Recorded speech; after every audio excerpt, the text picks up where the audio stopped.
राष्ट्रपति बने थे, लेकिन इस चुनाव में उन्होंने एक ऐसी बात छुपाई जो आगे चलकर देश के लिए मुसीबत बनी।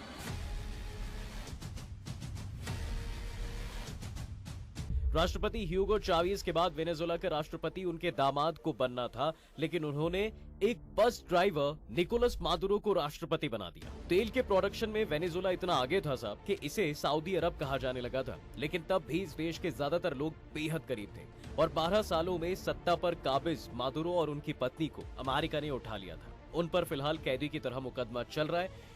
कार्टेल चलाने का भी आरोप है उन पर। तो सवाल है कि बस ड्राइवर से राष्ट्रपति कैसे बन गए मादुरो? क्या सच में कार्टेल के बादशाह बन गए थे मादुरो? और साईं बाबा के मरने पर मादुरो ने वेनेजुएला में क्यों राष्ट्रीय शोक घोषित किया? जानेंगे इन सभी सवालों के जवाब आज की इस वीडियो में। तो साहब 1960 का दशक था। इस समय तेल का उत्पादन इतना होता था कि उसे लैटिन अमेरिका का सऊदी अरब कहा जाने लगा था।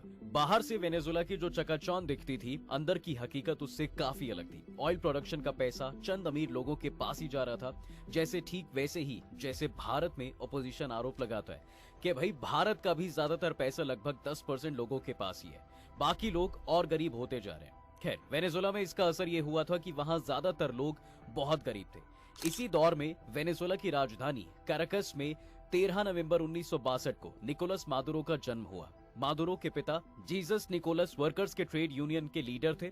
मां टेरेसा हाउसवाइफ थी जो वेनेजुएला के ही पड़ोसी देश कोलंबिया की रहने वाली थी। यही उनकी शादी जीसस निकोलस से होती है और दोनों वेनेजुएला आ जाते हैं। लेकिन इनमें से किसी को भी नहीं पता था कि आगे चलकर यही बात मादुरो के राजनीतिक करियर की सबसे बड़ी प्रॉब्लम खड़ी करने वाली है। मादुरो का पॉलिटिक्स में इतना इंटरेस्ट था साहब कि उन्होंने स्कूल की पढ़ाई बीच में ही छोड़ दी और 21 साल की उम्र में वो वेनेजुएला के लेफ्ट लीडर रहे। जोस विसेंट रेंगल के बॉडीगार्ड बन जाते हैं। इसके बाद बस चलाना शुरू कर दिया और आगे चलकर ट्रेड यूनियन लीडर भी बन गए। लेकिन तब तक इन भाई साहब को ये बात समझ आ चुकी थी कि बड़ा नेता बनना है तो पढ़ाई करनी पड़ेगी। 1980 के दशक में मादुरो क्यूबा गए और पॉलिटिकल स्टडीज का कोर्स किया। यहाँ लैटिन अमेरिका में वामपंथी नेताओं को शिक्षा दी जाती थी। हालांकि मादुरो के क्यूबा में जाने पर उनके राजनीतिक विरोधी एक ऐसा आरोप लगाते हैं कि उसे पहले जिसने भी सुना सन रह गया।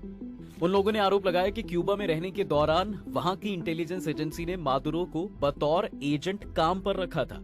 खैर जो भी हो, यही वो दौर था साहब जो मादुरो के लिए नेशनल पॉलिटिक्स का रास्ता खोलने वाला था। इसी समय तेल के दाम गिरने की वजह से वेनेजुएला में आर्थिक अस्थिरता आ गई थी और इसके खिलाफ चावेज ने क्रांति शुरू की, जो आगे चलकर वेनेजुएला के राष्ट्रपति और मादुरो के गुरु बने। साल 1992 में चावेज ने वेनेजुएला में सत्ता पलटने की कोशिश की, कामयाब नहीं हो पाए। इस समय तक मादुरो भी उनके संपर्क में आ चुके थे और जब 1999 में चावेज वेनेजुएला के राष्ट्रपति बनते हैं तो मादुरो की इस समय लॉटरी लग गई। इसके अगले ही साल मादुरो भी वेनेजुएला की नेशनल असेंबली के मेंबर बन जाते हैं। धीरे धीरे मादुरो चावेज के भरोसेमंद बनते चले गए। 2005 में वेनेजुएला की नेशनल असेंबली के प्रमुख और फिर 2006 में चावेज कैबिनेट में विदेश मंत्री बनते हैं। एज अ फॉरेन मिनिस्टर इसी समय मादुरो ने भारत का दौरा किया, लेकिन ये कोई राजनीतिक यात्रा नहीं थी।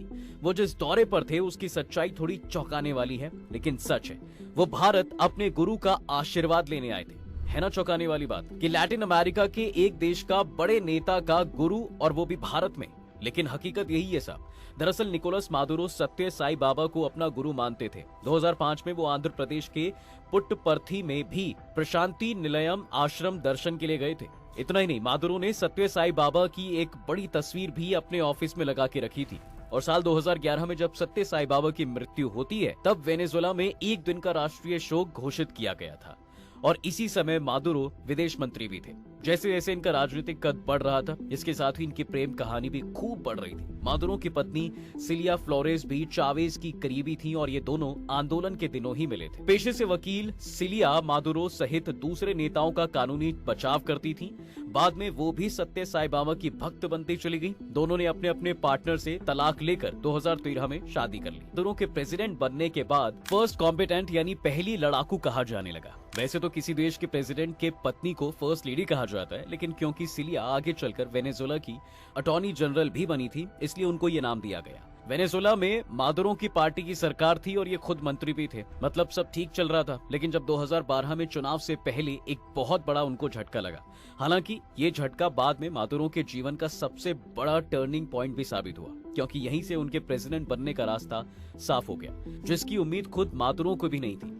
जून 2011 में चावेज को अपने कैंसर का पता चलता है। क्यूबा में चावेज की कीमोथेरेपी शुरू होती है। उनके सिर के बाल चले गए, पेल्विक सर्जरी की गई, लेकिन उन्होंने ये कभी नहीं बताया कि उन्हें कौन सा कैंसर था। और जब 2012 में राष्ट्रपति का चुनाव हुआ, तब भी अपने पार्टी पार्टिडो सोशलिस्टा यूनिडो डी वेनेजुएला यानी कि PSUV के लोगों से झूठ बोला ताकि उन्हें उम्मीदवार बनाया जा सके। और ये सब झूठ वो हेनरिक कैप्रिल्स को हराने के लिए बोल रहे थे। 7 अक्टूबर को चुनाव हुआ। चुनाव चावेज जीत जाते हैं। चावेज अगले 6 साल के लिए राष्ट्रपति बने थे। उन्होंने विदेश मंत्री मादुरो को अपना उपराष्ट्रपति बनाया, लेकिन 2 महीने बाद चावेज की तबीयत फिर बिगड़ी और 8 दिसंबर को उन्होंने मादुरो को अपना उत्तराधिकारी घोषित कर दिया और फिर इलाज के लिए क्यूबा चले गए। फरवरी 2013 में सरकार ने कहा कि भाई चावेज वेनेजुएला लौट आए हैं और काराकस के मिलिट्री हॉस्पिटल में उनका इलाज चल रहा है। और 5 मार्च 2013 को उनकी मौत की खबर आई। इनकी मौत से मादुरो और उनकी पार्टी की टेंशन बढ़ गई। अभी चुनाव जीतकर सरकार में आए थे, लेकिन फिर से चुनाव में जाना था, क्योंकि वेनेजुएला के संविधान के मुताबिक अगर राष्ट्रपति 6 साल के कार्यकाल में से 4 साल तक किसी वजह से पद पर ना रहे तो 30 दिन के अंदर नए चुनाव कराने होते हैं। PSUV की तरफ से मादुरो ही राष्ट्रपति पद के उम्मीदवार बनाए गए। उन्होंने चुनाव के लिए नामांकन करवाते समय कहा, मैं चावेज नहीं हूं, लेकिन उनका बेटा हूं। जैसे इमोशनल कार्ड खेला और जब अप्रैल 2013 में चुनाव हुए तो 50.8% वोट के साथ मादुरो ने जीत दर्ज कर दी। और इसी चुनाव से मादुरो पर धांधली कर चुनाव जीतने का आरोप लगने लगा। हालांकि मादुरो और PSUV ने इन आरोपों को नकार दिया था, लेकिन मादुरो की दिक्कत यहीं खत्म नहीं होती। विपक्ष ने इनके प्रेसिडेंट बनने पर विरोध किया। इसका कारण था इनके माता पिता की शादी, जिसका जिक्र हमने पहले ही किया हुआ है। वेनेजुएला के कानून के हिसाब से दरअसल वहां जन्मा व्यक्ति ही देश का राष्ट्रपति बन सकता है। मादुरो के मुद्दे पर इतना बवाल मचा साहब कि मामला सुप्रीम कोर्ट तक पहुंच गया और 2016 में कोर्ट ने अपने फैसले में कहा कि मादुरो का जन्म कोलंबिया में नहीं बल्कि काराकस में ही हुआ है, यानी विदेश में जन्म लेने का प्रॉब्लम ही खत्म। इसके बाद 3 और राष्ट्रपति चुनावों में मादुरो की जीत हुई। हर बार विपक्षी दलों ने चुनाव में धांधली और गैर कानूनी तरीके से सत्ता हथियाने का आरोप लगाया। इन तीनों चुनावों में सबसे इंटरेस्टिंग इलेक्शन 2018 का भी हुआ था।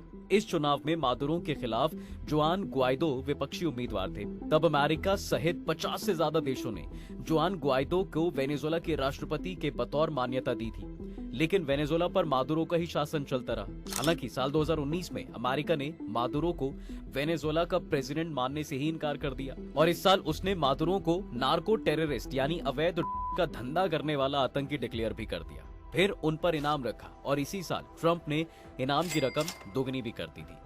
2024 के चुनाव में भी मादुरो धांधली करके राष्ट्रपति बने, जबकि यूरोपियन यूनियन और कई अन्य देशों ने एडमंडो गोंजालेस को राष्ट्रपति के तौर पर मान्यता दी। इसी